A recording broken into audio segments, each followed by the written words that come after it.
Alright guys, so Scott's haircut is complete, and I'm just going to break down what I did. So I used a 000 guard from here, then a 0A, then a 1, 1A, 1.5, 2. Basically I used all my guards throughout both sides and the back, and then I did a little scissor over comb in through here, and then on this side, it is disconnected, but I left a little bit of hair through here so it has a nice softer blend.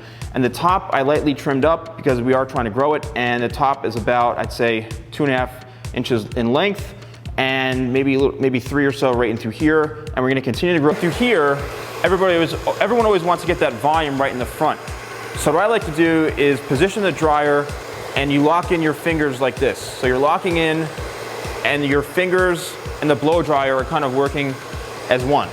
And that's really, really essential to getting that volume in your hair. And you just kind of lift, and you hold it right there. You lift and you're kind of setting it. That's what you're doing to get volume throughout the whole head. So this is the key right here, and the volume comes from the base. Everybody thinks the volume is out here. The volume comes from the base right here, from your scalp. That's where you're getting the lift from.